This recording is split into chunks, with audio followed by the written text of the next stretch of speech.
Welcome to the deep dive. We're here to basically take the latest research and just boil it down for you, get you the key insights fast. Today, we are tackling a really vital public health topic, lung cancer screening, specifically for people who've dealt with homelessness. Yeah, and we're zeroing in on a very specific question in this deep dive. We want to know how well patient navigation actually works for boosting lung cancer screening.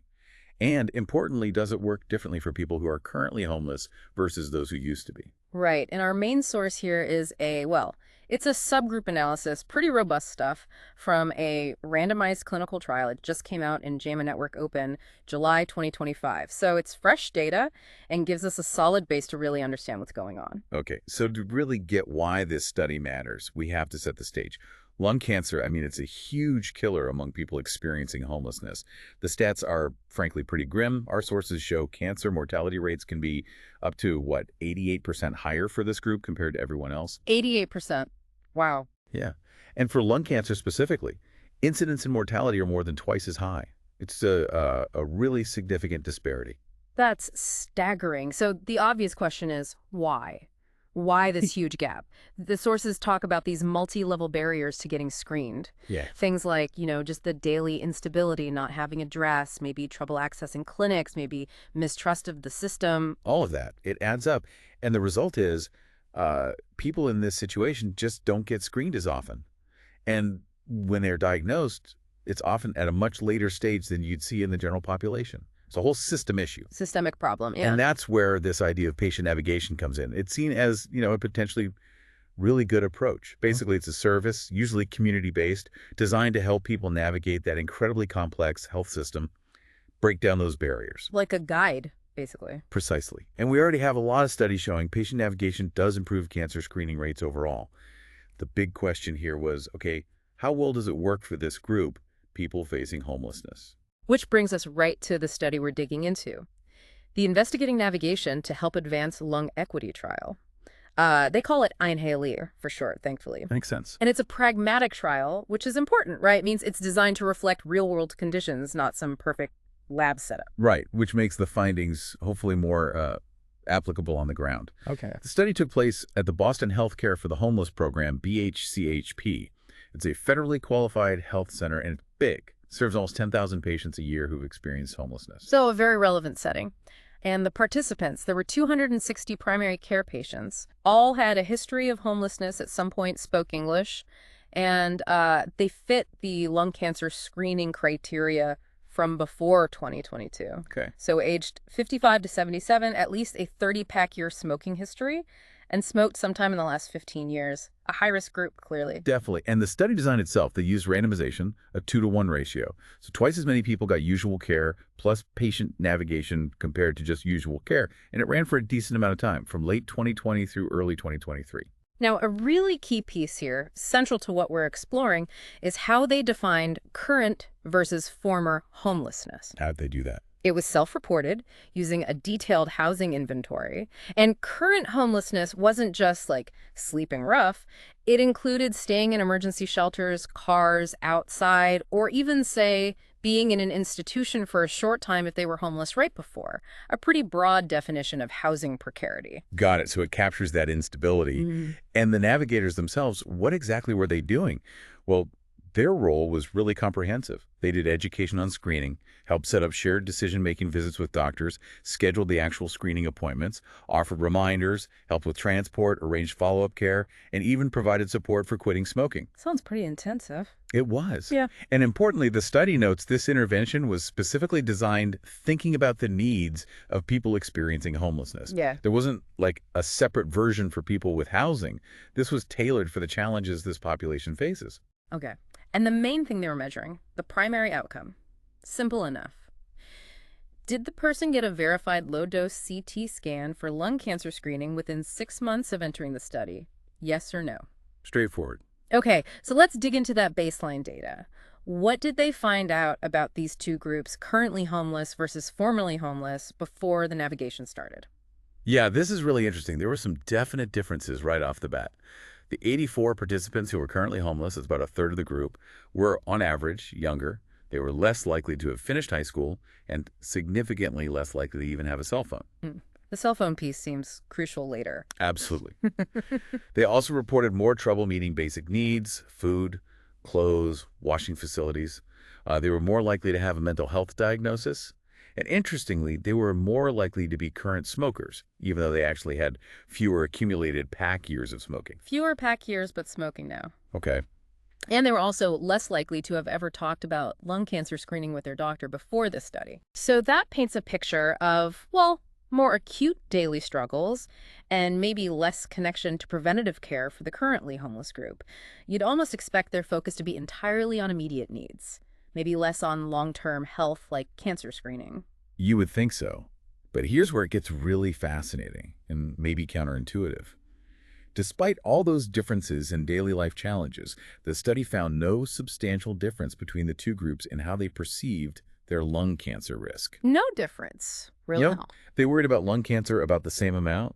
They saw the benefits of screening similarly. That's surprising. What does that suggest? Well, it really pushes back against that idea that, if you're struggling day to day, you just don't care about long-term health. It suggests people experiencing homelessness do care. They're concerned about their health. The problem isn't lack of concern. It's maybe, as the researchers put it, a lack of available bandwidth and resources to execute on these concerns. Right. It's not about wanting to act. It's about the ability to act. Capacity, not caring. Exactly. A really important distinction. Okay, so that baseline is set. Now, the core results.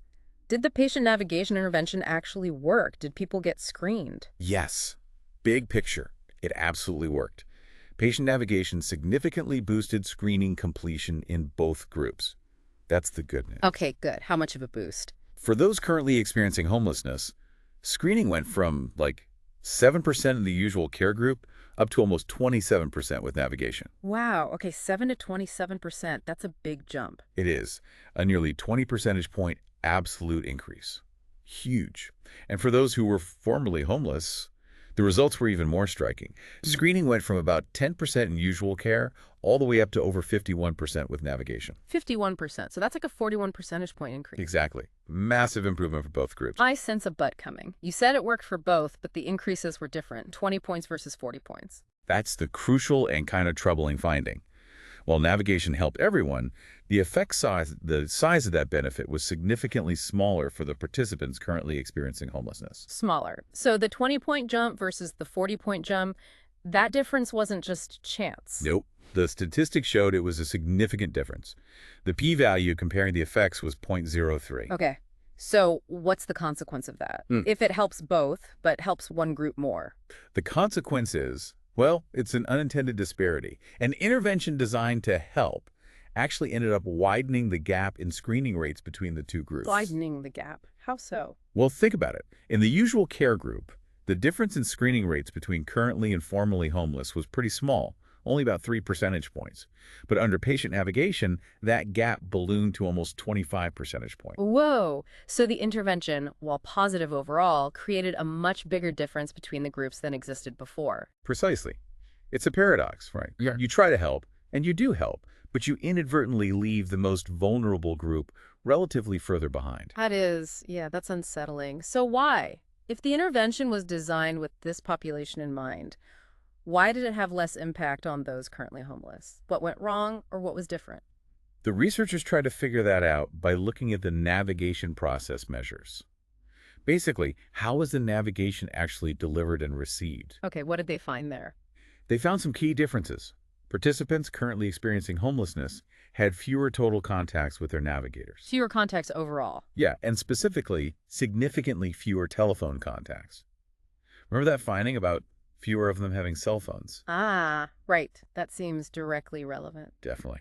They were also less likely to be successfully reached with a reminder about their screening appointment, about 45% versus 60% for the formerly homeless group. And they were significantly less likely to have follow-up appointments arranged by the navigator, and also less likely to have insurance issues sorted out. So multiple points of friction in just delivering the navigation service itself. Exactly. The researchers basically concluded that impediments to communication were likely the main reason for this difference in effectiveness. It sounds like another example of the digital divide, but maybe even more basic, just the connection divide. I think that's a good way to put it. If you don't have a reliable phone or maybe gets lost or stolen frequently, which other research shows happens a lot, Yeah. then even with a dedicated navigator trying to help, just maintaining that consistent contact needed for scheduling, reminders, follow-up, it becomes incredibly difficult. It really highlights how fundamental those logistical challenges are. It's not about motivation, it's the sheer difficulty of connection. Absolutely. The practical hurdles are immense. Okay, so that helps explain the difference between currently and formerly homeless. But what about within that formerly homeless group? Did they look closer at their housing situation? Like, was everyone in their group stably housed? That's a great point. They did do some further analysis called sensitivity analyses. They broke down the formerly homeless group into those with unstable housing, maybe they moved a lot, had trouble with rent, and those with stable housing. And what did that show? Did unstable but housed look different from stably housed? Interestingly, not that much.